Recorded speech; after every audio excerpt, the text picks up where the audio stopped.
que hizo en el marco de su trabajo en la Universidad de la Ciudad. También hicimos un documento con ella que está subido en nuestra web, pueden consultarlo en www.educar2050.org.ar. Y también decirles que vamos a tener un segmento importante en nuestro foro anual de calidad y de equidad educativa, que todos los años hacemos y que este año vamos a hacer el 28 de noviembre. Así que están todos invitados, invitadas, capaz les llegó ya reserva la fecha, el save the date, les va a llegar más información porque vamos a transmitirlo online, streaming, para que todos los que puedan y quieran puedan participar.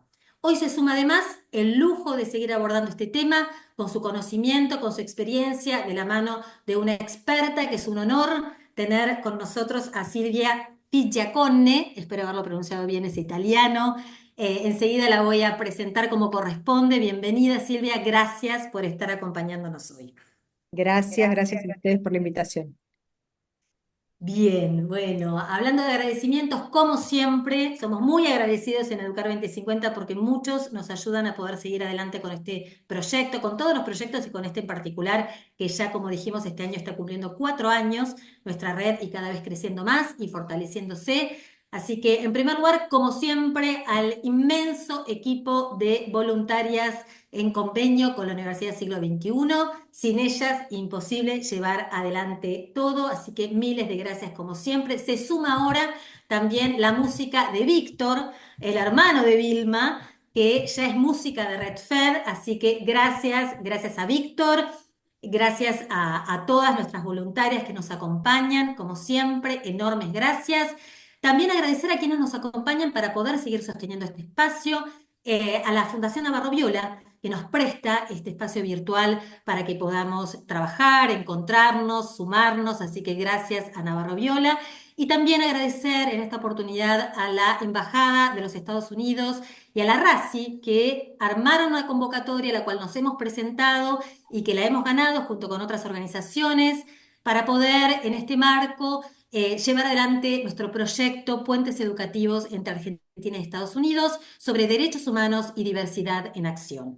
Así que gracias porque gracias a eso seguimos creciendo, avanzando y mucho tiempo más y muchos años más para nuestra querida Red Fed. Algunos recordatorios de siempre en la apertura, tengo que decirles primero, por favor, contestar la encuesta de satisfacción cuando mandemos después del encuentro. Para nosotros es súper importante esta evaluación que ustedes hacen de nuestros encuentros, saber si vamos bien, qué sumamos, qué modificamos, qué fortalecemos y además el presentismo para poder mandarles después el certificado de asistencia post todos los encuentros. Y después también compartirnos en las redes, potenciarnos, potenciar RedFed, el grupo RedFed de Facebook, todo lo @educar2050. Bueno, ustedes ya lo saben, a ver si llegamos a muchos más docentes a lo largo y a lo ancho de todo el país. Esa es la idea. Así que en cuanto a la agenda del día de hoy, vamos a escucharla a Silvia, quien ha tomado muchas de las preguntas de ustedes, ya están participando desde antes del encuentro para poder armar esta presentación. Previo unas palabras, una introducción que va a hacer Manuel, nuestro presidente. Después vamos a tener un espacio de trabajo interactivo entre todos.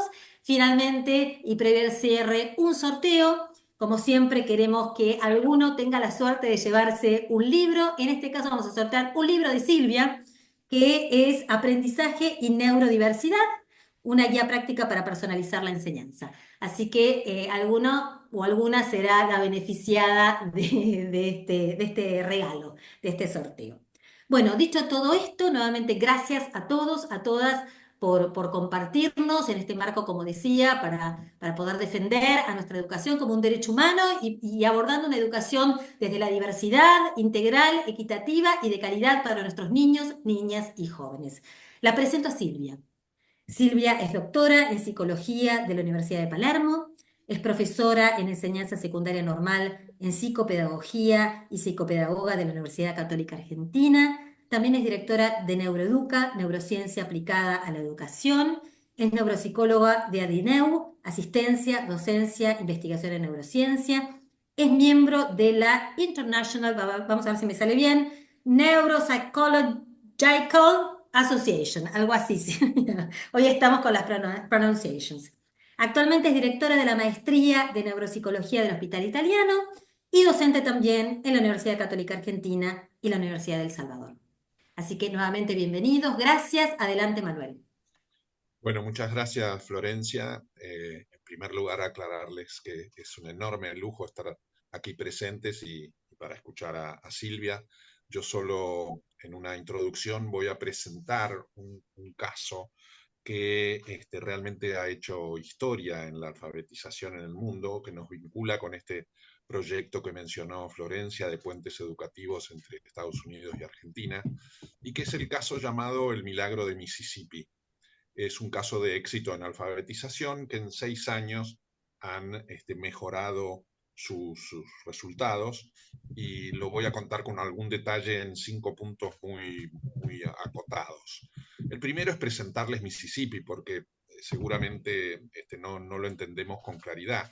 Mississippi es uno de los 50 estados de Estados Unidos, es el estado más pobre de Estados Unidos, que tiene una conformación en cuanto a superficie y habitantes similar a la de Santa Fe en Argentina. Veo que Santa Fe está presente, que hay gente de la provincia, hay gente de Rosario, entonces por eso lo asimilo. Mississippi y su milagro es un ejemplo en la literatura porque se basó en lo que se llama ciencias de la alfabetización, ciencias de la lectura. Y es un ejemplo porque en el año 2010, a comienzos de la década del 2010, estaba en los últimos lugares de los estados de Estados Unidos en sus resultados que publican sobre alfabetización, sobre lectoescritura. Esto motivó un cambio, y motivó un cambio en el año 2013.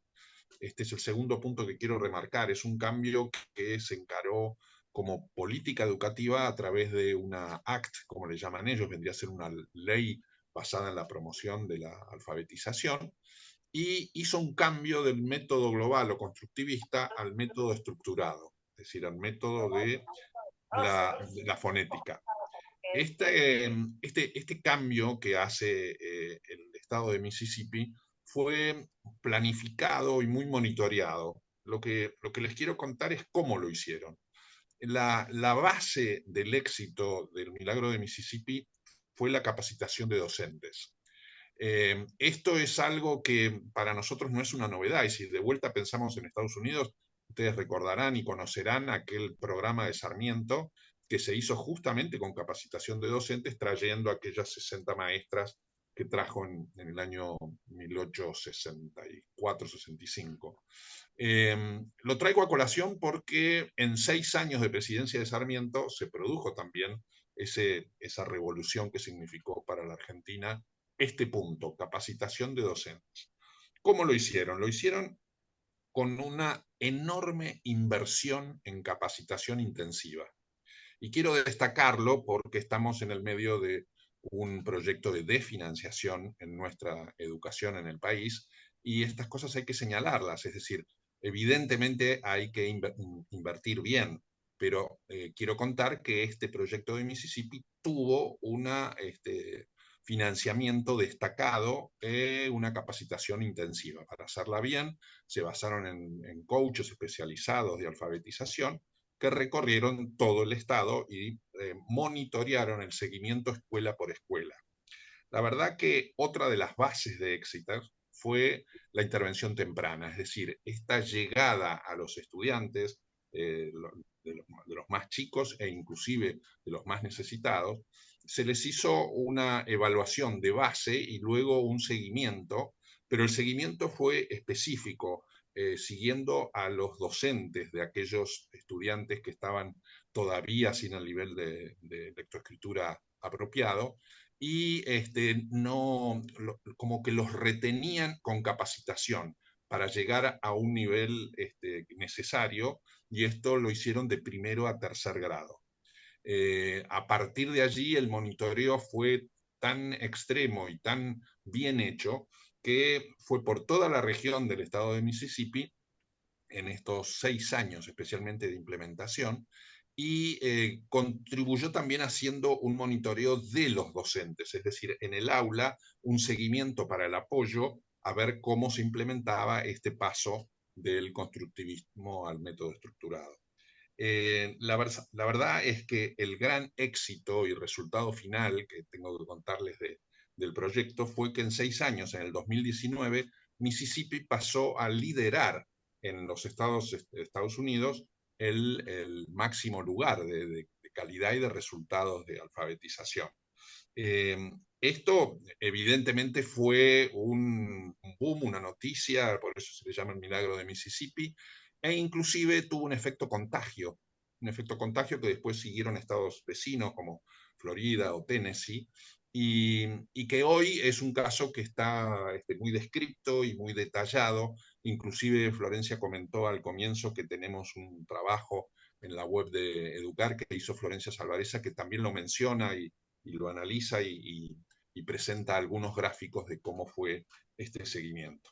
Con lo cual, esto es lo que quería presentarles como un caso de éxito que se puede hacer, que se logra, que necesita inversión, que necesita monitoreo, que necesita capacitación, pero que ha dado sus resultados y en 6 años tenemos un ejemplo de esta magnífica instrumentación e implementación de un buen plan. Esto es básicamente lo que quería decir y voy a dejar a Silvia a que continúe con el evento.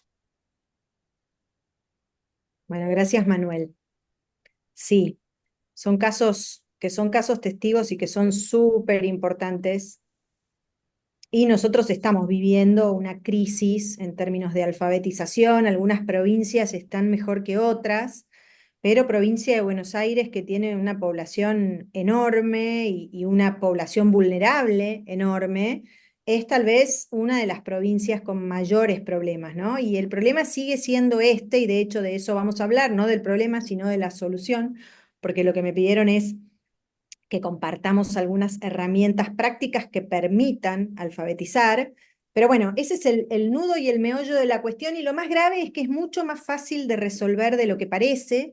E incluso muchas maestras notan en las aulas que el método global no produce los resultados esperados e intentan aproximarse a otras herramientas y quieren aproximarse a otras herramientas. Así que bueno, creo que estamos a las puertas de un cambio que posiblemente pueda terminar produciéndose. Vale decir que hay provincias como Mendoza, que lleva un camino fructífero en alfabetización en los últimos 12, 14 años. Hay provincias como Entre Ríos que están trabajando. San Luis está trabajando en este camino también. Chubut está trabajando en este camino. Así que bueno, ya tenemos unas cuantas provincias donde la revolución está en marcha. Voy a poner el temporizador, así controlo mi tiempo. Bueno, lo primero que vamos a decir es que teniendo nosotros la ventaja de hablar español, tenemos la ventaja de que alfabetizar sea más sencillo si lo hacemos con los métodos adecuados, con las estrategias adecuadas. Esta no es una ventaja o un privilegio del idioma español, es también un privilegio de otros idiomas transparentes como el italiano o el alemán, y en general se ha demostrado, se sabe, el que viene en la foto es Stanislas Dehaene, es como el científico al que vamos a seguir en toda la charla. Se ha demostrado que las personas que se alfabetizan en idiomas transparentes y tienen una instrucción en un primer año con métodos fonológicos, a fin de año son fluidos en el 95% de las palabras. En un entorno como el nuestro, yo vivo en provincia de Buenos Aires, eso sorprende porque uno se encuentra muchas veces con chicos de cuarto, quinto grado que no son fluidos suficientemente y que no han automatizado la capacidad de leer y que lejos están de leer el 95% de las palabras de manera automática. Pero la realidad es que con buenos métodos eso puede lograrse en tan solo un año. Entonces, claramente, el problema no es que los chicos no aprenden a leer, sino que los adultos necesitamos enseñarles a leer y necesitamos encontrar el camino para enseñarles a leer de manera exitosa. Y acá la bibliografía que sustenta esta charla que estamos teniendo. Los dos libros de la izquierda son dos libros americanos. Lo que Manuel contaba recién, en Estados Unidos ha habido históricamente también un debate entre los métodos globales y los métodos fonológicos. Ha habido un libro que ahora vamos a comentar que ha sido muy famoso y que relataba un poco la tragedia de los resultados del método global en 1950 y tantos. Y los que están subrayados en colorado, están subrayados en colorado porque son libros en español. Uno, La ciencia de la lectura, de una investigadora nuestra, Valeria Bosamra, es excelente ese libro, lo recomiendo muchísimo. Otro, Aprender a leer, de Stanislas Dehaene, que es el libro que permite darle como seguimiento a 3/4 partes de esta charla. Y el tercero, un libro que adquirí hace muy poco, no terminé de leerlo todavía, se llama Aprender a enseñar a leer y escribir, es español, pero nos orienta en la misma dirección. Bueno, este es el libro de una de las tragedias americanas. El libro se llamaba Why Johnny Can't Read, ¿por qué Johnny no puede leer? Y ese libro es el relato, básicamente, de una serie de experiencias que se hicieron en la primera mitad del siglo XX, que reemplazaron, que terminó en el reemplazo de los métodos fonológicos por el método global, y que convirtió al método global en un método que sin evidencia y sustento científico reemplazó al fonológico, que históricamente había sido muy exitoso en términos de alfabetización, y los chicos empezaron a no poder leer. Y empezó a documentarse a lo largo y a lo ancho de Estados Unidos que había chicos de tercero, cuarto, quinto grado que no podían leer, educados digamos, criados, mejor dicho, por padres que habían sido educados con el método global y que tenían la experiencia clara de que el método, el método fonológico, que el método fonológico permitía aprender a leer, y empezaron a tratar de ayudar desde casa a que los chicos aprendan a leer con ese método que todos conocimos o que muchos de nosotros experimentamos, que es el método de ir aprendiendo las letras, sus sonidos, y de ir aprendiendo a leer a partir de eso. Sabemos que el método global no ayuda. Hay un podcast muy interesante, ahora no tengo el nombre, pero después se lo puedo mandar a Cande, es solamente que está en inglés, pero que cuenta cómo se produjo el advenimiento del método global, de dónde salió, y salió de una investigación de tesis doctoral de una mujer con unos casos únicos, y se popularizó de una manera o de otra, y ella fue muy popular y llegó a la televisión, y eso se multiplicó interminablemente sin que hubiera evidencia científica a favor de que eso funcionaba. Básicamente, en esas estrategias se parte de las oraciones o los textos, y se piensa que los chicos van a poder por sus propios medios ir desarrollando la capacidad de descifrar lo que los textos dicen. Lo que es no solamente no cierto, y ya lo sabemos esto por evidencia científica, sino que además implica un consumo energético, emocional tan alto, que no solamente no alfabetiza, sino que aleja a los chicos del placer por leer, lo que es una segunda tragedia. Entonces, a pesar de que hoy conocemos lo que se llama la ciencia de la lectura, o la neuropsicología de la lectura, nos permite hoy conocer cómo se modifica el cerebro a partir de la enseñanza de la lectura, de la enseñanza sistematizada. A pesar de que hoy ya sabemos científicamente cómo debe enseñarse a leer para que se aprenda a leer, todavía hay discusiones, y en nuestro país algunas muy arduas, entre personas que todavía sostienen que enseñar las letras y enseñar los sonidos de las letras es algo así como un pecado capital. Así que ese es uno de los problemas que tenemos en un mundo para el cual la alfabetización no es solamente aprender a decodificar un texto escrito. Digamos, hoy cualquier definición de alfabetización va mucho más allá de la decodificación del texto escrito, y todavía vivimos en un mundo donde hay por lo menos 765 millones de adultos que no leen ni escriben y viven en un contexto de analfabetización.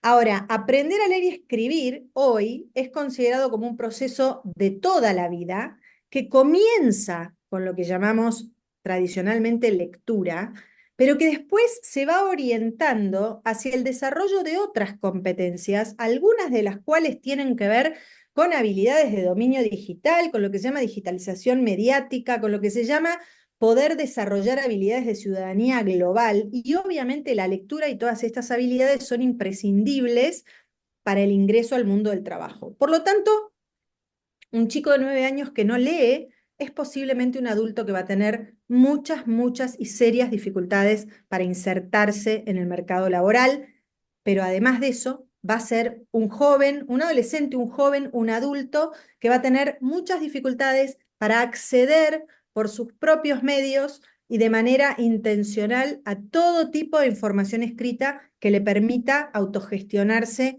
como libre pensador.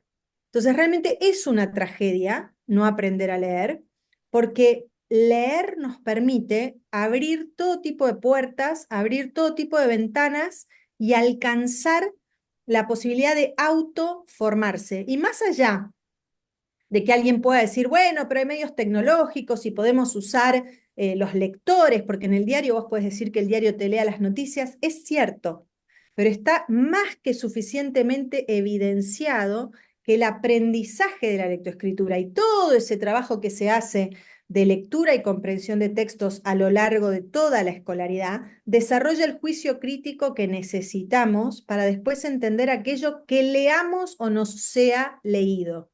Entonces, realmente hay que ser autónomo en este punto. Y entonces enseñar a leer es mucho más fácil de lo que parece. ¿Cómo se aprende a leer? Dice este autor. Se aprende a leer de manera muy sencilla, aprendiendo a reconocer, a escribir y a saber cómo suena un símbolo tras otro. Una vez que aprendiste toda la lista de símbolos, vas a poder leer y escribir infinita combinación de palabras. En nuestro sistema alfabético, que es de todos los idiomas latinos, sajones, solo necesitamos representar los fonemas a través de los grafemas que corresponden. Y tenemos la enorme suerte en el español de que no son muchos. Tenemos 27 letras y 5 dígrafos, es decir, que tenemos que aprender simplemente 32 símbolos que tienen una sola o en algunos casos dos sonidos que les corresponden, y con eso podemos leer la totalidad de las palabras de nuestro idioma, podemos leer la totalidad, escribir la totalidad de las palabras de nuestro idioma, podemos leer portugués, podemos leer italiano sin entender lo que dice, pero podemos decodificarlo. Entonces, realmente, si nosotros queremos formar lectores competentes, y básicamente un lector competente es aquel que puede leer un texto, entenderlo, dialogar con el texto y crecer a partir de esa lectura, si queremos formar lectores competentes, tenemos que enseñar a leer de manera explícita y sistemática, con una serie de pasos y siguiendo una serie de principios de manera sistemática que nos permitan enseñar a alguien a leer. Cuando hacemos eso, podemos solo con primer grado, más allá que obviamente todos los otros grados después continúan el proceso, pero solo con primer grado, si hacemos eso, ya tenemos las bases sólidas para leer cualquier palabra.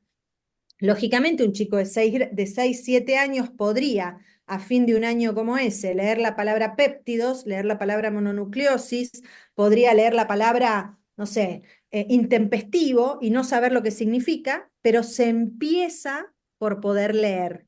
La comprensión viene después. Entonces, cuando a mí me preguntan qué se puede leer para saber cómo enseñar a leer, yo digo, hay varios libros que son muy interesantes, pero este es como el santo grial, porque este tiene los principios básicos que permiten, con ejercicios simples, siguiendo esos principios, enseñarle a cualquier persona a leer. ¿Qué es lo que Dean pudo entender y descubrir a través de sus investigaciones? Para empezar, hay algo que es sencillo. La lectura la inventamos nosotros. ¿Qué quiere decir eso? Quiere decir que la inventamos hace aproximadamente 5.000, 5.500 años y que hasta ese momento, que es muy poco para la evolución de la especie, nuestro cerebro no había tenido la necesidad de responder a la demanda de leer. Por lo tanto, cuando nosotros inventamos la lectura, obligamos al cerebro a adaptarse a algo nuevo para lo cual no estaba preparado. Entonces, DeAnne dice, ¿qué tuvo que hacer el cerebro? Tuvo que reciclar algunas áreas que estaban destinadas a hacer otras cosas para que sea posible reconocer y traducir símbolos que en definitiva son las letras o los caracteres que sean, aunque haya sido escritura cuneiforme, que transmitían algún mensaje. Ese reciclado significa que hay áreas que están ahí en circulitos rojos de las cortezas posteriores del cerebro que estaban preparadas para otro tipo de tareas, básicamente tareas de reconocimiento visual, de reconocimiento de caras, de procesamiento visual, que empezaron a reciclarse, es decir, convirtieron sus funciones y se especializaron en el reconocimiento de los símbolos escritos. A esas áreas, DeAnne las llamó la caja de letras del cerebro o el área visual de las palabras. Esos son los nombres que habitualmente se encuentran en los libros.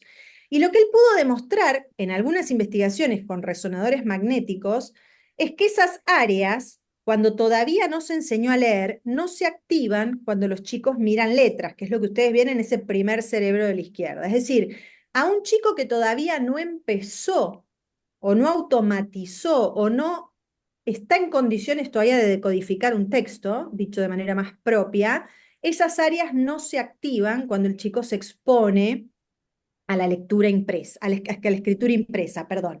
A final del primer año de un entrenamiento explícito, de la enseñanza explícita, los chicos leen con cierto esfuerzo y todavía hay muchas áreas del cerebro, todas esas que ustedes ven coloreadas, que trabajan juntas para permitir esa lectura. Pero la exposición repetida de ese cerebro que aprendió a leer a las palabras va gradualmente permitiendo que ese reconocimiento sea automático y que el cerebro cada vez invierta menos áreas y energía para decodificar.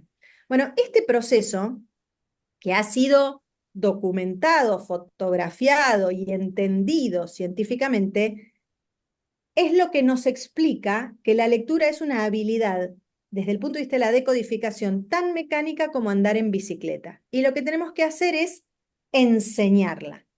Entonces DeAnne dice, ya contamos con una verdadera ciencia de la lectura, ya sabemos cómo se aprende a leer y cómo necesitamos enseñar, pero es una pena que muchos políticos responsables de la educación de cientos de miles de chicos no lleven al aula esos principios. No acepten que hoy sabemos esto y no inviertan este conocimiento en las aulas para que los chicos puedan aprender a leer. Claramente, comprender lo que se lee depende de haberlo decodificado. Entonces, yo hoy estaba trabajando con un chico que en vez de leer la palabra mamíferos, leyó la palabra marineros y el sentido de la oración cambia por completo. Como él se dio cuenta que la palabra marineros no combinaba con la oración, volvió para atrás y leyó mamíferos.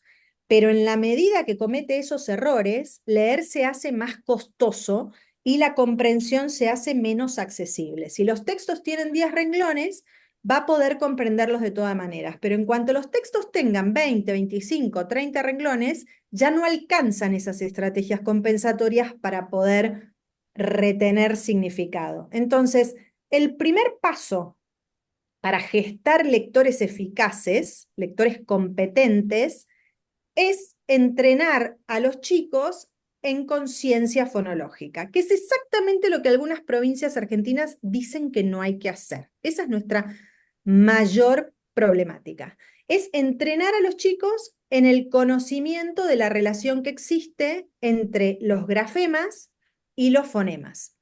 Y entrenar a los chicos en el reconocimiento de los pocos grafemas que implican más de un fonema, como la C o la G, por ejemplo.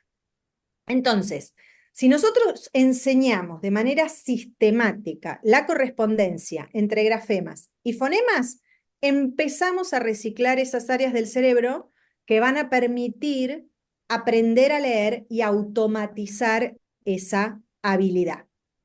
Si no logramos la automatización, imagínense que esto es más o menos lo mismo que automatizar automatizar andar en bicicleta y entonces si a nosotros nos dicen, che, vamos a andar en bicicleta por Buenos Aires. Buenísimo. Entonces, si tenemos automatizada la capacidad de andar, de pedalear y de manejar la bicicleta, vamos a ir pedaleando y nos van a decir, mira, ahí está Retiro, ahí tenés la Plaza San Martín, y uno va a poder ir mirando, porque total el cuerpo se ocupa solo de andar en bicicleta. Y uno va a poder prestar atención a los semáforos y a los autos y a los colectivos, y cuando uno ve un ciclista en el medio del tráfico, en Libertador y no sé, Olleros, uno dice, guau, qué maravilla que esa persona pueda administrar tantos estímulos al mismo tiempo. Bueno, eso es posible por la automatización. Con la lectura pasa lo mismo. Un lector experto, un lector de mi edad, por ejemplo, en realidad no decodifica, automáticamente traduce palabras en conocimiento. Si la automatización falla, y yo estuviera, por ejemplo, ahora leyendo como si fuera español un texto de francés, aparece lo que se llama la experiencia de sobrecarga cognitiva. Es decir, empiezo a sentir que no me alcanzan los recursos, cognitivamente hablando, para incorporar la información que está ahí. Porque en vez de estar mirando la Plaza San Martín y Retiro y la Torre de los Ingleses o como sea que se llame ahora, yo voy a estar tratando de poner un pie en el pedal y viendo si no me trabo y cuántas vueltas estoy dando y el manubrio se me va a mover. Es decir, si yo estoy tratando de saber qué palabra está escrita, yo no puedo acceder al texto en términos de significado y por lo tanto no voy a poder ser fuerte en comprensión lectora. Entonces, la única manera de garantizar crecer en capacidad de comprensión es automatizar la decodificación. Esto se puede hacer en primer ciclo perfectamente, a tiempo que vamos trabajando comprensión, pero a lo que voy es, tenemos que imaginar que fin de primer ciclo un chico tiene que leer como un adulto, no comprender como un adulto, leer como un adulto.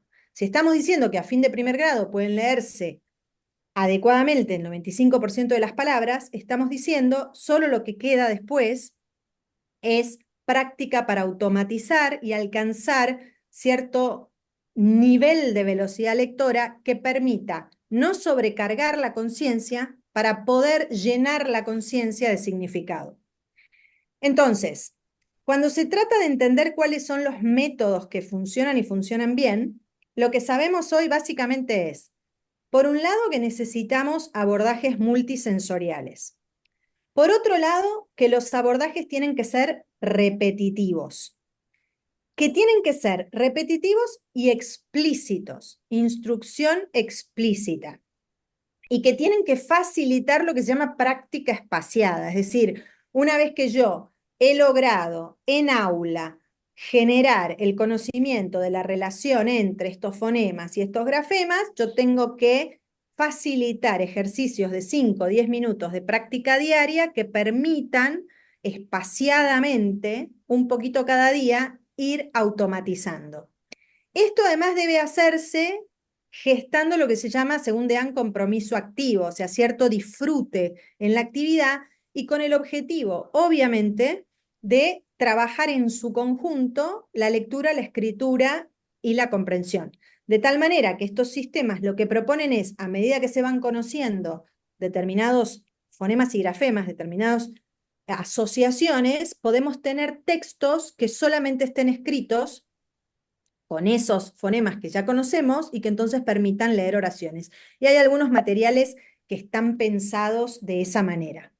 Entonces, esto, como dirían algunos, no es rocket science en absoluto, es ciencia de lo más sencilla, alcanzable y realizable con papel y lápiz sin grandes recursos económicos. Yo diría que solo con la inversión de comprar el libro de Dean ya se puede alfabetizar a cualquiera. Es como el libro de Dean, un papel y un lápiz y una computadora con acceso a internet para poder encontrar algunas actividades como yo les voy a mostrar ahora.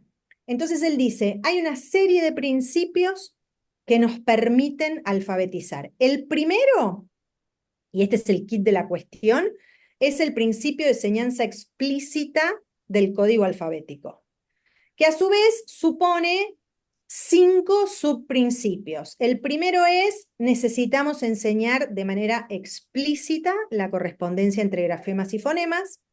Necesitamos enseñar a los chicos a combinar grafemas por ejemplo, la M con la A y llegar a lo que sería como la constitución de la sílaba, con cada consonante con todas las vocales, necesitamos desarrollar la conciencia de que él no es lo mismo de le, y que si yo invierto el orden de los fonemas, o de los grafemas, mejor dicho, yo tengo dos palabras que son distintas. Necesitamos también entender que esto se hace de izquierda a derecha y de arriba a abajo, que yo no empiezo a leer en cualquier lugar, y algo que es muy sencillo de hacer, pero que muchos no consideran importante, necesitamos permitir y facilitar que el cerebro de los chicos que están aprendiendo a leer discriminen aquellos grafemas que son en espejo, la P y la Q, la B y la D, por ejemplo. Entonces, ya desde sala de 5, sala de 4, pueden incorporarse las letras y sus sonidos. Los chicos están preparados para empezar a trabajar con letras. Lo que tenemos que hacer es ser conscientes de que tenemos que utilizar metodologías que tienen como el concepto de lo que se llama aprendizaje sin error. No puedo permitir que un chico fije una asociación que no es correcta. Porque como esto es mecánico, la S suena S, no importa a dónde la pongas y a dónde la veas, un chico que se confunde y piensa que la S suena S y repite varias veces que S es, fija ese conocimiento, que para el cerebro no tiene sentido cultural, pero para la cultura es un craso error. Entonces, parte de lo que tenemos que hacer es corregir sobre la marcha y tratar de evitar que aparezcan fijaciones erradas de asociaciones grafema-fonema. Hay muchas maneras en inicio lúdicas de facilitar de manera explícita este aprendizaje de cómo suena la M con la I. Estas son fotos de una de las chicas del equipo, Catalina Patrón Costas, que está implementando un programa de estimulación de la alfabetización en un jardín de infantes en el que trabaja, y ha desarrollado un montón de actividades basadas en estos principios que permiten que los chicos vayan desarrollando conciencia fonológica a medida que van transitando sala de 3, 4 y 5. Claramente hablamos de actividades que, insisto, no son nada demasiado sofisticado. Son tal vez actividades como las que se usaban cuando me enseñaron a leer a mí. Yo aprendí a leer y a escribir en español y en portugués al mismo tiempo porque estaba viviendo en Brasil por trabajo de papá y sabíamos que nos íbamos a mudar, y entonces yo iba al colegio a la mañana en portugués y a la tarde mi mamá me enseñaba a leer y a escribir en español con un libro que se llamaba Gregorio Lee, que es tal cual lo que estamos viendo acá. La presentación sucesiva de las letras, de sus sonidos, de la asociación de los consonantes y las vocales, de la construcción de las sílabas y de la construcción de palabras a partir del conocimiento de las sílabas. Ahí hay cosas que son importantes de aclarar también. Tenemos que al mismo tiempo, y ese es otro principio que ahora lo vamos a ver, al mismo tiempo que estamos enseñando a leer, ya incorporar la escritura como método de refuerzo de eso que estamos aprendiendo. Es decir, que sea multisensorial significa que todo lo que yo voy incorporando desde el punto de vista de la lectura va a funcionar mejor si al mismo tiempo lo voy escribiendo. Y también es importante entender acá que entender cómo se escribe y no escribir de cualquier manera también es importante. Entonces, todas las actividades que muestran cómo se dibujan las letras son cruciales. Bueno, hay un montón de ejercicios que se pueden aprovechar y hacer. Lo que ven acá también es importante desde el principio enseñarles a los chicos que tenemos que separar entre sí las palabras. Un palito de helado, esto es el hombre del espacio. Una figurita astronauta nos ayuda a mostrarles a los chicos que ese espacio que al hablar no se escucha, pero que al escribir tiene que aparecer, es un protagonista mientras aprendemos a leer y escribir. Acá tienen lo que tiene que ver con el aprender a discriminar formas en espejo, alguna habilidad que no es natural en el cerebro, porque imagínense que si para nosotros que un auto esté estacionado de un lado o del otro modificara mucho las cosas, nos volveríamos locos. Entonces el cerebro está acostumbrado a mirar los estímulos de manera global, y acá resulta que culturalmente le estamos diciendo que la pancita para un lado o la pancita para el otro son dos cosas completamente distintas. Entonces tenemos que invertir tiempo y estrategias, este es un clásico, en ayudar a los chicos a poder diferenciar y a acordarse de manera explícita que tenemos que entender esa diferencia. El segundo principio es el de progresión racional. Lo que dice Dean es que para enseñar a leer tenemos que seguir un orden específico en la presentación de las letras y que ese orden específico tiene relación con la frecuencia de uso de esas letras, la regularidad, es decir, la M se enseña antes que la G, la facilidad de la pronunciación, cuán compleja termina siendo la estructura silábica a medida que combinamos consonantes y vocales, bueno, entre otras cosas. Entonces, lo que él hace en su libro es mostrarnos cuál es esa progresión racional e incluso darnos algunos ejemplos de palabras. Con lo cual, digo, cuando digo que no es rocket science, es tal cual. O sea, está todo preparado para que podamos hacer la bajada de esta información a el aula con mucha facilidad. Y otra cosa importante que él dice es que los dígrafos tienen que presentarse como dígrafos para facilitar la comprensión que los chicos tienen de esos símbolos. Entonces, cuando escribimos palabras o presentamos palabras que contienen dígrafos, tienen que estar ahí, a la vista, como una unidad. Y de hecho eso nos va a ayudar a entender por qué guitarra no es gitarra, que es una de las cosas que a los chicos les cuesta entender. El tercer principio es el principio de aprendizaje activo, asociando lectura y escritura. Que es un poco lo que yo decía recién, cuando le agregamos a eso que estamos aprendiendo el gesto y cuando le agregamos el ejercicio motor de construir las letras y escribir, mientras tanto, la fijación es mejor. Ahora, ese es el mismo momento en el que tenemos que incorporar andamiajes que les permitan a los chicos no equivocarse cuando escriben las letras y los números que deben escribirse hacia un lado y no hacia el otro. Entonces ese es el momento en el que las aulas debieran contar con los números del 1 al 9 para que los chicos puedan mirar para qué lado va el 3, para qué lado va el 7, y con las letras, la B, la D, la P, la Q, las que importante es saber hacia qué lado van las pancitas. Y ese código motor tiene que ser guiado, tiene que ser orientado con ejercicios de este tipo, para que las memorias motoras se gesten de tal manera que la caligrafía pueda ser realmente legible. Ahora, recuerden la importancia de no presentar y ni permitir que se construyan palabras con grafía u ortografía incorrecta. ¿Qué quiere decir que no tenemos que permitirlo? Simplemente que tenemos que dar feedback que permita corregirlo. Los chicos tienen que saber que las palabras no se escriben de cualquier manera, no es lo mismo vaca que vaca, y entonces tienen que saber y preguntar con qué B va. Tienen que tener conciencia que hay más de una letra para ese sonido, o dos tipos de sonido que están asociados a lo que es la B o lo que llamamos B, y entonces ellos tienen que ser conscientes de que es importante esa diferencia.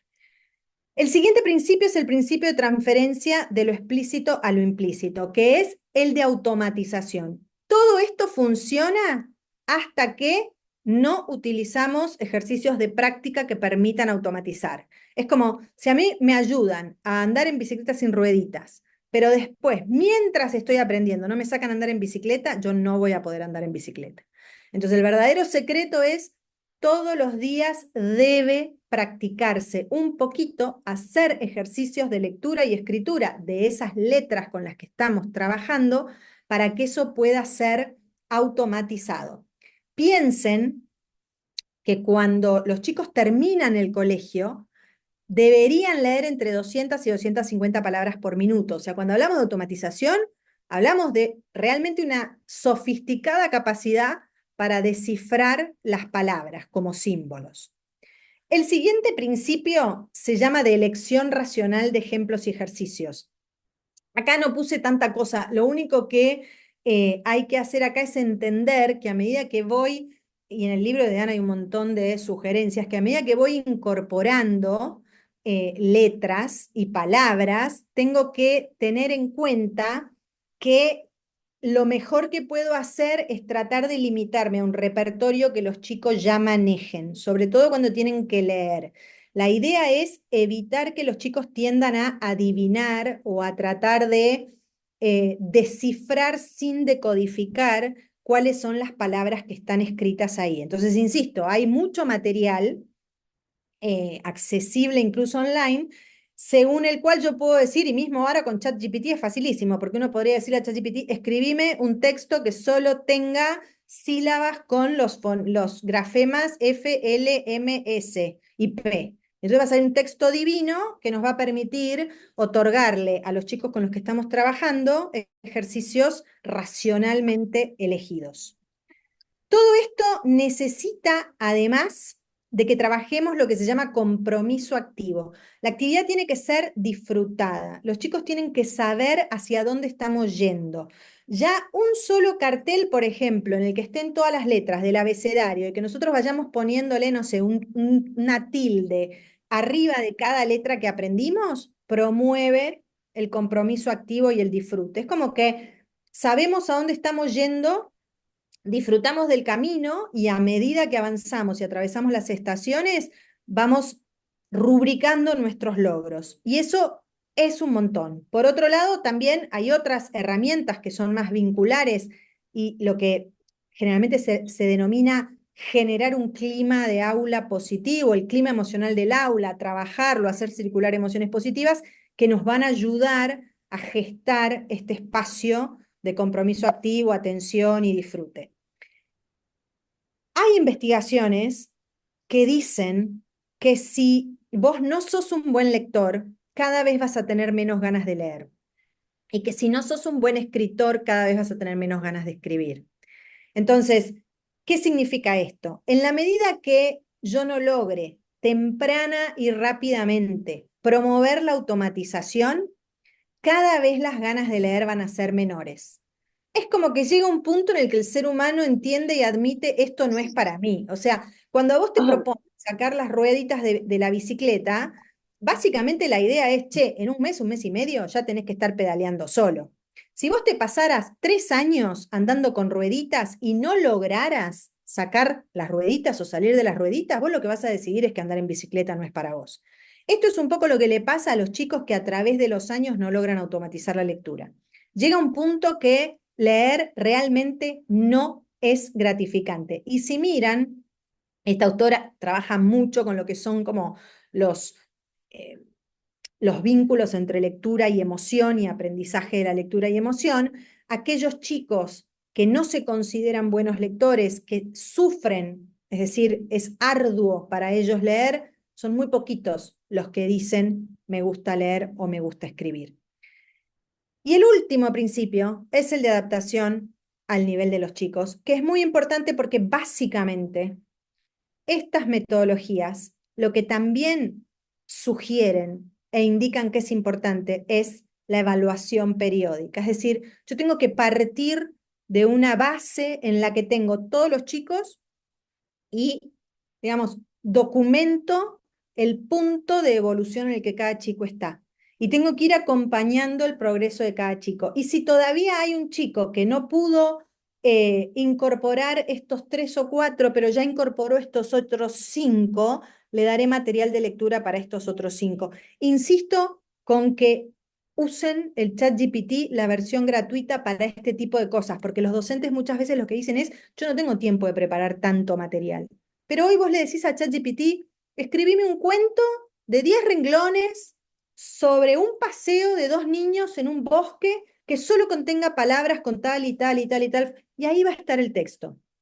Entonces, si yo tengo 3, 4 grupos, algunos chicos que dominan ya todo el abecedario y otros que todavía no, yo puedo tener 3, 4 textos. Eso significa el principio de adaptación al nivel del niño. Entonces, bueno, como yo crecí en los 80 y era una apenas adolescente cuando veía las películas de Harrison Ford, considero que este libro es como el Santo Grial, pero es mucho más fácil de encontrar que lo que fue el Santo Grial para Indiana Jones. Está ahí, disponible para que lo abramos, para que lo leamos. Es un libro súper sencillo. Obviamente hay otra bibliografía que también es útil, pero este para mí es como, si uno dice, tengo que elegir uno, tengo que invertir en uno, bueno, este es el libro en el que hay que invertir para poder saber cómo enseñar a leer. Bien, muchas gracias. Hablé un montón y muy rápido para Hablaste muy ajustarme al tiempo. bien, Silvia, muchísimas gracias, muy bien. Lo que pasa es que los tiempos que te ponemos nosotros, te apuramos nosotros, pero creo que quedó clarísimo y que se puede aprovechar muchísimo todo lo que nos fuiste enseñando y los libros y este libro valioso. Nosotros tenemos un libro valioso que vamos a sortear, que es el tuyo. Así que es genial todo el aporte hecho. Contarte, porque estabas concentrada seguramente en la presentación, que somos muchos en este encuentro RedFed y Qué de muchas bueno. provincias, de muchas provincias, de toda la Argentina. Está presente Chaco, Santa Fe, Santiago del Estero, Córdoba, provincia de Buenos Aires, Ciudad de Buenos Aires, Río Negro, Misiones, todos compartiendo acá. También tomar esta idea de la inteligencia artificial que nos estás planteando, ¿no? Esta cosa que hay como todo un miedo, una sugestión y hacerse amiga, incorporarlos todos a esta inteligencia artificial. Y me quedo con el Indiana Jones, que también compartimos edad y películas.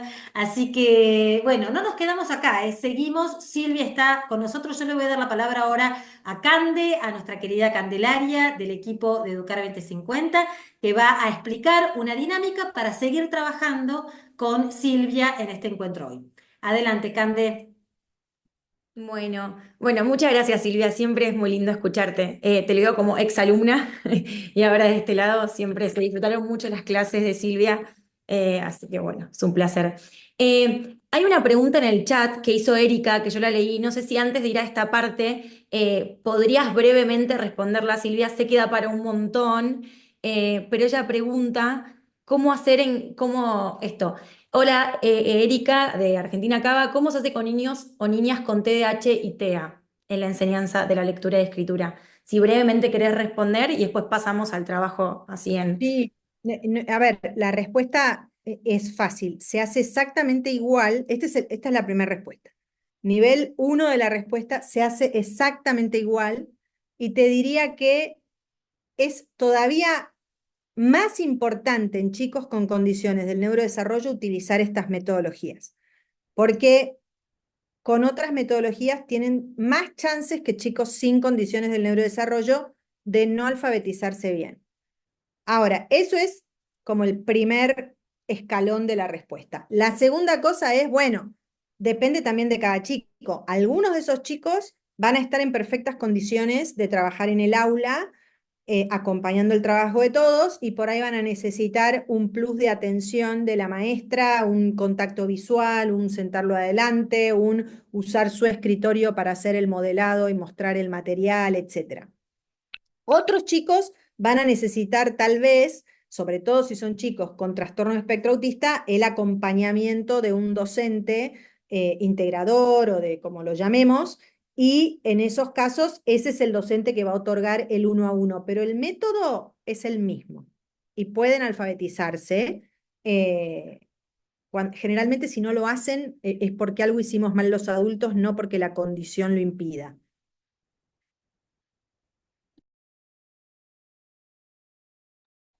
Gracias.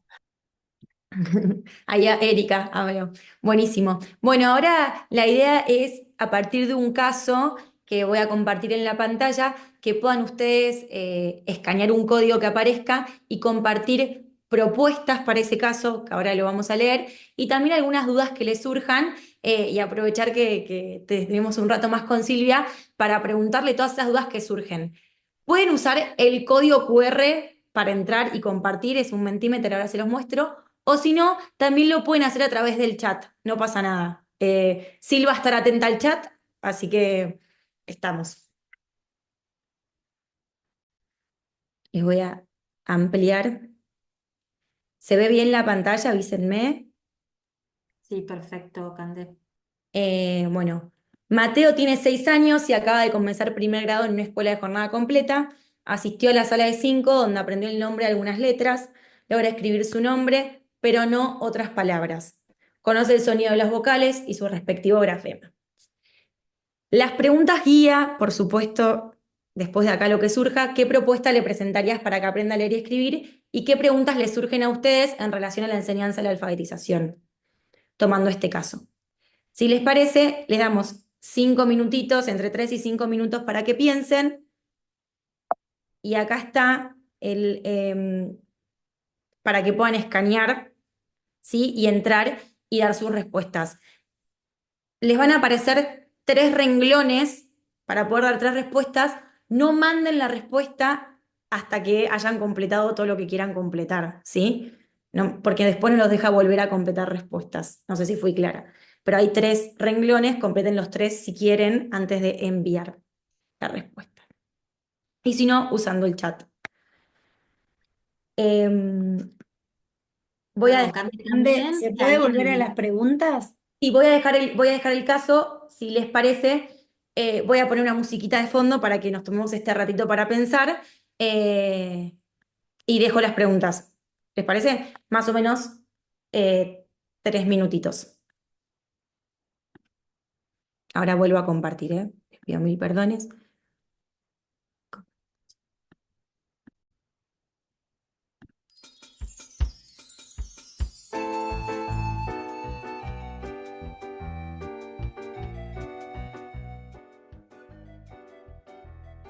Ahora sí. ¿Ven bien la pantalla? ¿Sí? Perfecto.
Vuelvo a poner el link por si acá ya van poniendo cosas, por si a alguien le faltó escanear.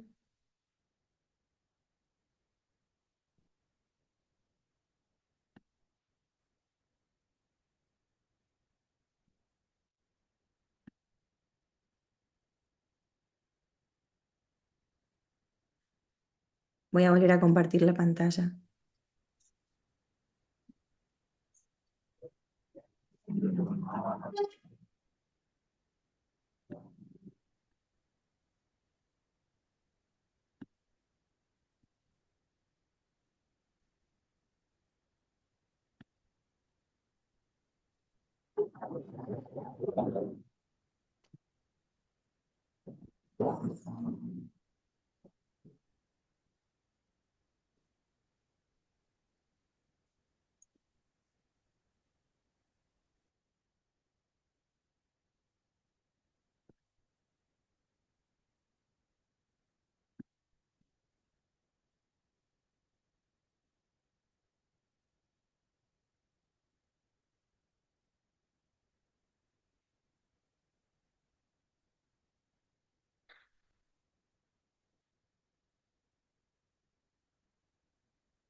Un último minutito que veo que todavía siguen completando. Si tienen dudas, preguntas como la que hizo Erika, también la pueden dejar en el chat.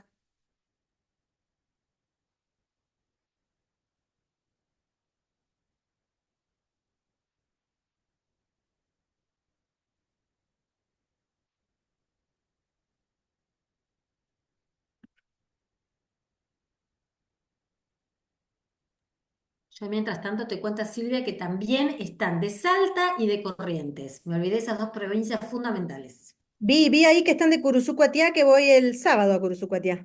Ah, Así que justo. buenísimo.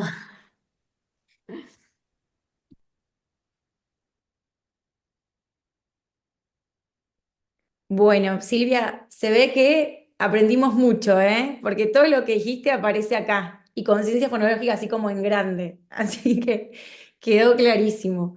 Eh, bueno, salió mucho conciencia fonológica, motricidad fina. No sé si alguien quiere compartir a qué se refiere con motricidad fina, también lo puede compartir en el chat. Combinación de fonemas, sílabas directas, armar sílabas, armar palabras, práctica diaria, afianzar fonemas, grafemas, enseñanza de los fonemas, propuesta didáctica sistemática, supongo que será. Cuentos, rimas, trabalenguas, esto para el nivel inicial. ¿Vos, Silvia, recomendás esto de jugar con rimas, con juegos, con... ¿Cómo empezamos Em, el nivel inicial?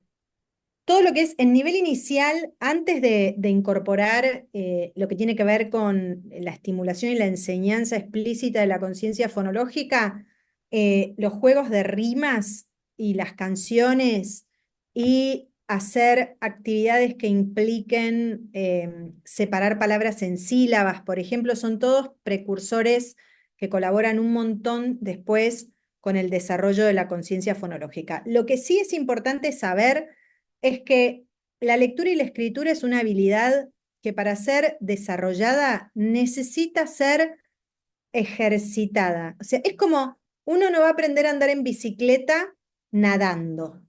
Entonces, hacer juegos que no sean enseñar con actividades concretas de enseñanza de la lectoescritura, es como tratar de que alguien ande en bicicleta andando en patines, por no alejarlo tanto y decir nadando.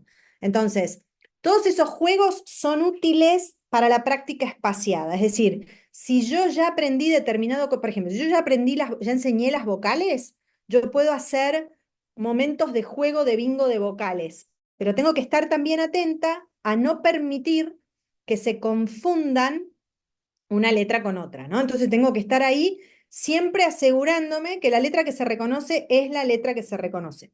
Ahora, no van a aprender las vocales si yo empiezo por el bingo de vocales. O sea, el bingo de vocales no es una actividad para enseñar las vocales. Enseñar las vocales, básicamente podemos pensar, y acá tomo de mi colega Catalina Patrón Costas, primero una actividad de presentación, entonces yo presento la letra. Después, actividades de fijación.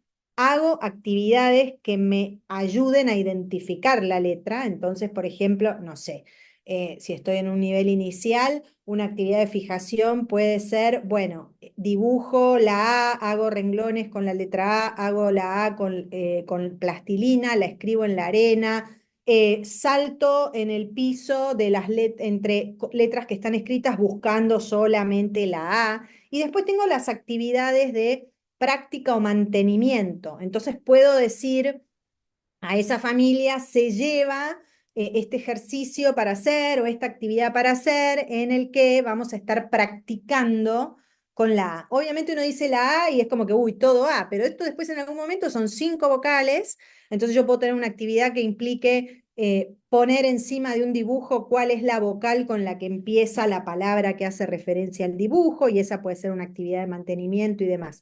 Pero lo importante es, digamos, hacer actividades que realmente enseñen de manera explícita y evitando que se fije una información equivocada el conocimiento de esa letra.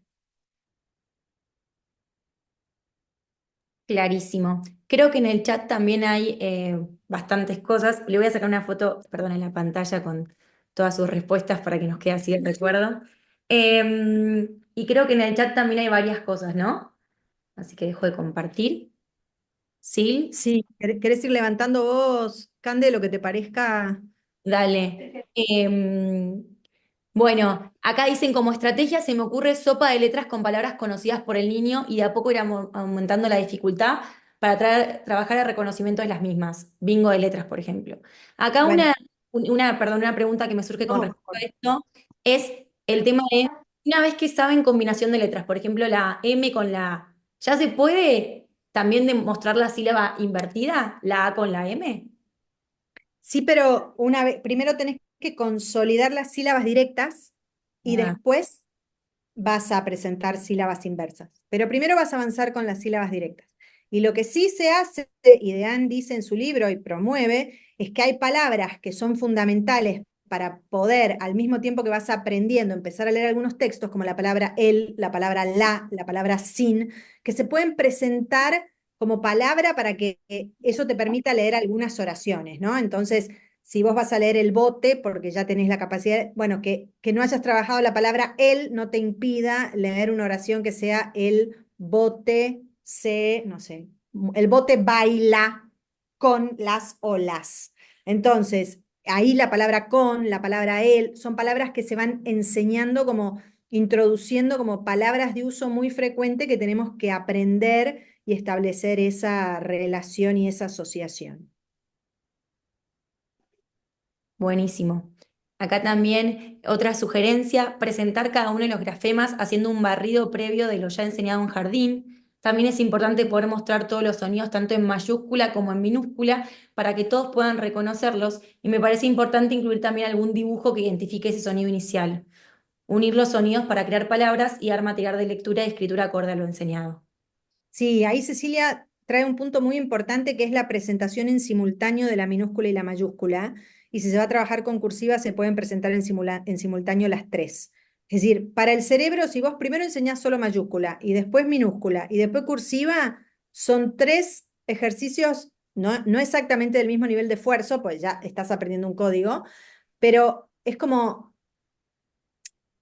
demasiado tiempo para algo que se pueda hacer todo junto. Entonces, las letras se presentan todas juntas y eso además facilita, y sobre todo minúscula y imprenta minúscula y mayúscula juntas, eso facilita que los chicos puedan más rápidamente leer cosas en la vida cotidiana, porque el mundo no está escrito en imprenta mayúscula, está escrito en imprenta minúscula. Los carteles en los supermercados, los nombres de las calles, las bolsas de los negocios.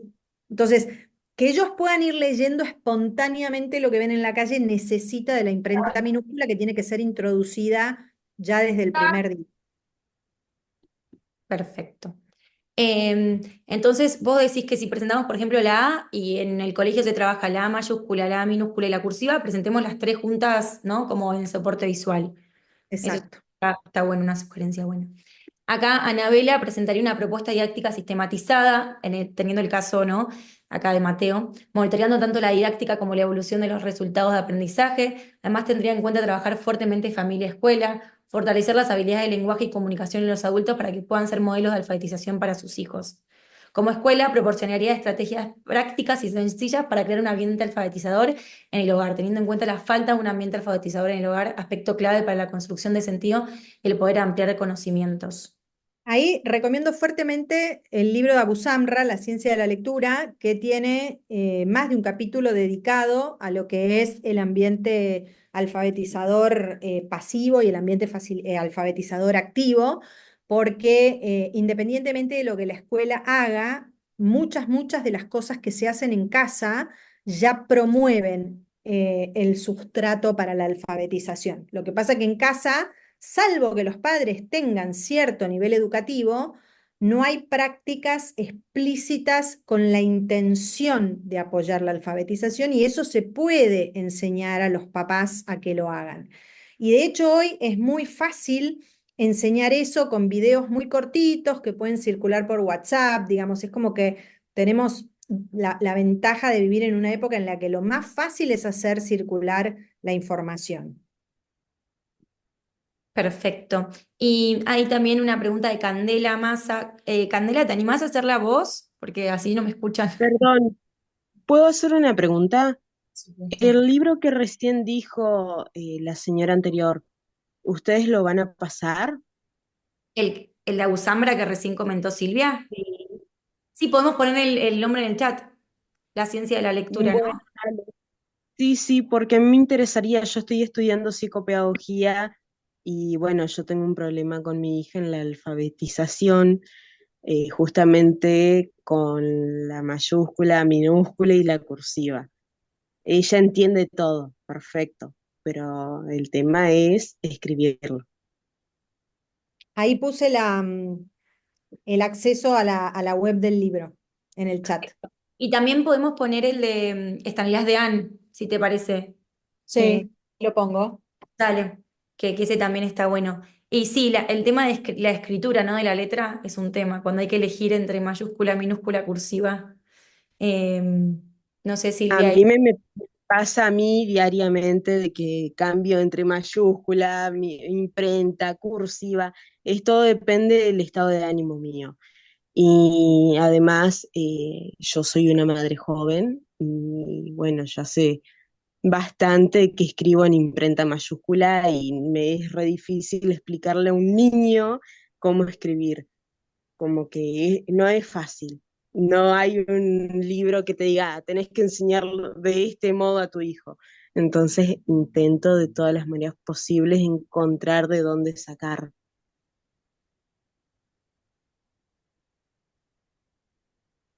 Perfecto. Ahí, Silvia, ¿pudiste escuchar? Sí, hay algunos materiales.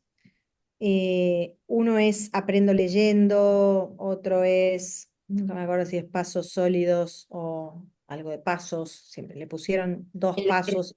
el de Senec, Sí, Paso Sólido. eh, pasos sólidos.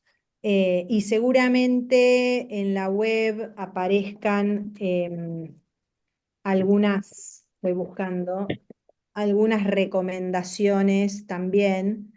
Em, el libro de Dean tiene como indicaciones muy precisas en relación a cómo hacerlo, así que Sí, creo que esas pueden ayudar. Y acá estoy mirando.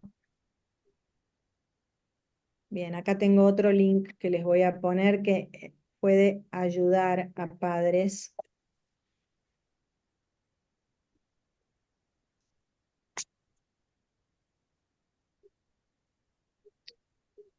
Eso puede ayudar. Y estaba la pregunta de Candela.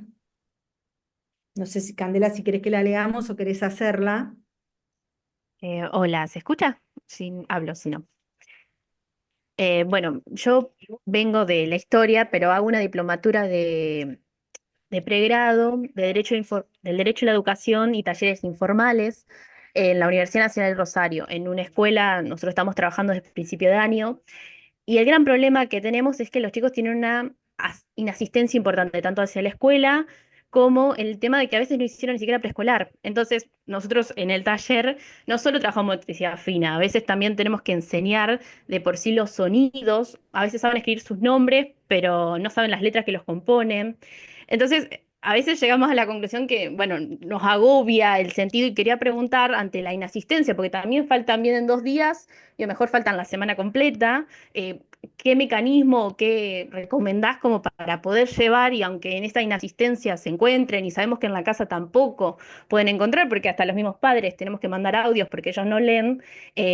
Bueno, es una situación muy complicada, nadie lo va a decir, ¿no? Pero ¿qué mecanismo podemos llevar para estos chicos, ¿no? ¿Algún juego? Nosotros trabajamos mucho con juegos, pero a veces de un día para el otro se nos olvidaron las letras, trabajamos mayúscula y minúscula y después las ven y nos preguntan cuál es. Entonces, bueno, es todo un tema. Sí, voy a tratar de responderte, o sea, no tengo una respuesta muy optimista para vos, digamos. Aprender a leer y escribir depende del ejercicio diario. Entonces, el ausentismo impacta horriblemente en la posibilidad de aprender a leer y escribir. Entonces, creo que no habría tanto que pensar en qué hacer para enseñar a leer y escribir cuando hay ausentismo, sino que lo que habría que hacer es preguntarse qué hacer para disminuir el ausentismo. O sea, sin disminuir el ausentismo no vas a tener buenos resultados, porque a diferencia de otros niveles sociales con padres con mayor nivel educativo, donde si por alguna razón hay ausentismo, vos podés dar trabajos para hacer en casa y los padres por estar con, digamos, por tener un nivel de educación mucho más alto, pueden acompañar eso, como bien vos dijiste, para padres analfabetos es muy difícil acompañar eso. Más allá de esto, que suena muy pesimista, pero que no quiere ser pesimista, sino ayudarte a pensar el problema desde otro lugar, o sea, me plantearía cómo disminuir el ausentismo. Hay una aplicación que es de Boombox, que se llama Leo Leo, que tiene, bueno, tiene partes, en algún punto tiene alcance gratuito, pero en otro después hay que pagar. Pero para todo lo que es la primera parte, el conocimiento de las vocales y demás, y se puede usar en un teléfono celular, que sí tiene la enorme mayoría de la gente en Argentina, la gran mayoría de la gente en Argentina. Creo que otro de los apoyos podría ser recomendar a los padres descargar en el teléfono alguna de esas aplicaciones que no necesitan de un adulto para estimular el desarrollo de la lectoescritura. Leo Leo es la mejor que conozco, seguramente hay otras. Pero desde el punto de vista de ustedes, creo que lo importante es poder preguntarme, bueno, ¿cómo disminuyo el ausentismo? ¿Sí? Acá les voy a poner el link a Leo Leo, que es muy, muy, muy buena. Te agradezco. No, por favor. Gracias, Silvia. Ahí también Erika puso que tiene un caso parecido, sala de 5, no escribe su nombre y tiene TDAH, y me preocupa a primer grado. Cuando los chicos tienen alguna condición del neurodesarrollo, lo importante es que necesitan tratamiento y el docente, y que ese tratamiento tiene que ser orientado a objetivos que respondan a lo que el chico tiene que hacer en la vida diaria. Quiero decir, un chico de sala de 5 con un trastorno por déficit de atención tiene que tener un tratamiento psicopedagógico que esté alfabetizando en paralelo a lo que el chico hace en el colegio, porque es probable que por el trastorno por déficit de atención no pueda aprovechar en un 100% la oferta que reciba dentro del colegio o la escuela a la que va. Entonces, en esos casos, lo importante es que haya en paralelo el abordaje terapéutico que va asistiendo el desarrollo de algunas competencias que son las que por ahí no van a desarrollarse plenamente o suficientemente bien por la presencia de esa condición. Entonces, bueno, hay todo un trabajo que se hace como en simultáneo, ¿no? Y que tiene que estar focalizado en acompañar a ese chico a que vaya aprendiendo todo eso que tiene que aprender por la circunstancia educativa que está viviendo. Ay, no, estamos sin tiempo, pero no quiero. Hay una persona que tiene administrador de nombre, no sé si le anima a hacer la pregunta en voz alta, que me parece que puede estar buena, la última pregunta, si no la leo, pero si la persona está. Sí, de todas maneras, ahí ella pregunta si es posible presentar la cursiva para que los chicos vayan conociéndola sin que sea obligatorio su uso en esta etapa y si es posible introducir la cursiva de manera más flexible. Yo no tengo, no soy experta en el dilema cursiva imprenta minúscula.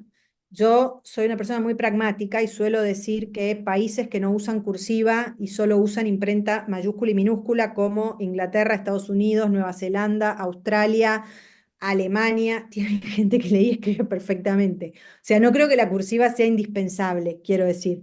A mí me parece que es económico no exagerar en la cantidad de letras que pretendemos que los chicos escriban, y la imprenta minúscula es universal y es la de los libros y es la que me parece que vale la pena promover.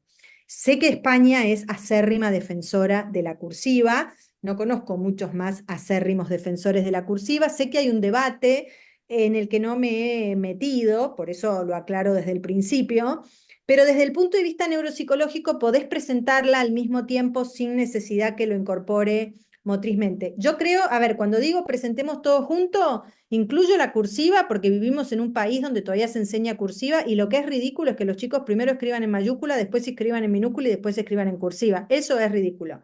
Ahora, realmente se puede sobrevivir, leer y escribir y desarrollarse culturalmente como un país fuerte sin cursiva. Creo que digamos, Francia también usa la cursiva, me parece que es un país muy fuerte en lectoescritura. Pero bueno, seguramente lo que hay que hacer es presentarla desde el principio. La cursiva es motrizmente más exigente, pero seguramente si se la presenta, si se hacen actividades de aprestamiento en sala de 5 y se la presenta con esas actividades que te van guiando con los puntitos y las flechitas, los chicos estén en condiciones de aprenderla. Los Gracias, chicos Silvia. están en condiciones de aprender lo que les enseñemos. Lo importante es que se los enseñemos y que dejemos de lado esa idea de que lo que tienen que hacer ellos es descubrirlo, como si nosotros también nos dijeran, bueno, vas a tener que descubrir todo y entonces cada uno de nosotros tuviera que descubrir la rueda y el fuego y cocinar la carne y cocinar el arroz, que fueron descubrimientos que permitieron dar grandes saltos en la humanidad. Y después lo que hacemos es enseñarlo directamente. Entonces con la lectoescritura es exactamente lo mismo. Hay que enseñar. Tal cual. Bueno, muchas gracias, Silvia, por tu tiempo, por todo. Al Flor. contrario, un placer. Simplemente vuelvo a vos, Cande, porque hay que hacer sorteo. Así que excelente este intercambio. Gracias por esta participación hiperactiva de todos. Gracias, Silvia, increíble. Gracias, gracias enormes de Educar 2050. Solo una aclaración, también esto de la grabación que han consultado mucho, mucho por el chat. Y sí, queda grabado y vamos a intentar enviarlo y seguramente va a estar en el grupo de Facebook de RedFed, así que súmense porque ahí compartimos todo, todo, todo. Así que sumen, los aceptamos y seguimos sumando más comunidad RedFed. Cande, Sil. Perfecto. Bueno, ahora vamos a sortear el libro de Silvia, Aprendizaje y Neurodiversidad, que es un poco también de lo que hablaba ella. Así que por ahí, bueno, no voy a decir porque ya veo que sale de una. Hay muchos anotados, así que voy a sortear, ojalá esté acá presente. Está Isabel Las Combes. No, vuelvo a sortear, así nomás. Marcela Alejandra Vázquez. Velázquez, creo que es, Ay, sí. perdón. ¿Lo puedo hacer Flor, un poco más criollo, como somos? Les propongo que elijan un número del 1 al 58 y lo escriban en el chat rápido ahora. Y yo me voy a escribir uno acá para que vean. Y el que sale, Mirá sale. esa rapidez, wow. Ya lo pensamos antes con Sil. Así que, ¿qué pasa si? Entonces, perdón, lo escribo acá, ¿eh? Número del 1 al 58. Y el que sale, perdona, sí, porque si no vamos a estar. Muy bien, Cande, esa flexibilidad, esa rapidez para Perfecto, pero responder ¿dónde en la el vas a sortear, momento. Cande? Me parece genial. ¿En dónde la vas a Yo ya sortear? lo escribí, yo ya lo escribí al número, ¿eh? Ah, Le va a mostrar el número y el que haya excelente. escrito ese número se lleva el libro y si tenemos más de alguien que escribió ese número, vemos cómo lo resolvemos. No, todavía no está el número, por favor. ¡Apa! Ah, vamos, vamos, vamos. Oh, Ya perdón, está. ese es mi perro. Listo. Dejen de escribir. Lo vi. ¿Qué Malena, número es? te llevaste el número porque es el 27, te llevaste el libro. Ay, no se ve. Bueno, Acá, Malena ¡Bravo! Lanza. ¡Congratulations, el Male! 27 es el tuyo. Así que bueno, gracias por participar. Lo hicimos un poco así más a lo Dame un segundo, Cande, que quiero decir algo porque justo después con esto se llenó el chat, pero ahí les puse en el chat el link y si no lo ponen YouTube Neuroeduca en Google, en el canal de YouTube nuestro hay un par de charlas, una dada hace muy poquito de Cata Patrón Costas que presentamos su programa y está ahí todo explicado, entonces hay un montón de actividades para ver y hay otra vieja del 2020 que repite estas cuestiones de DEAN. Pero nada, por si alguien quiere como ver un poquito más de cosas, sobre todo la nueva, les recomiendo la de 2020, seguramente la que hoy dimos esté un poquitito mejor porque son 4 años más de haberlo leído. Ahí lo Perfecto. volví a Ahí copiar. está. Así que Sí, gracias por la invitación. A vos. Lo mandamos también, vamos a mandarles un mail con lo que les contaba Flor al principio para que completen la encuesta de satisfacción y después de ahí se van a dar los certificados de participación y también después de la encuesta de satisfacción mandamos el video y seguramente mandemos estos links, todos los libros, la sugerencia de libros y también el link de Neuroeduca, Silvia, si te parece, para que puedan entrar ahí a YouTube.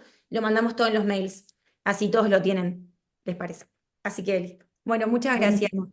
Yo quiero para cerrar, además de haberle agradecido a Silvia, quiero agradecer como directora de Educar 2050 a Sil y a Cande por el enorme trabajo. Un aplauso, un aplauso, un aplauso para Male, para Maru, para Natalia, para Ivana, para Patricia, para Marcela y para Vilma, para todas ellas, y por eso le dijimos Male, lo aclaramos acá. Male es voluntaria de la siglo XXI, viene trabajando muchísimo para Red Fed y acaba de ganar el libro. Así que qué mejor. Aplausos para todos. Gracias, estamos fuera de horario, pero súper bien. Gracias, nos vemos la próxima. Un beso enorme. Contesten todos, súmense al grupo de Facebook y nos estamos viendo. Abrazos. El 28 de noviembre en el foro y cuarto encuentro Red Fed. Abrazos a todos. Nos estamos viendo. Gracias, gracias, gracias.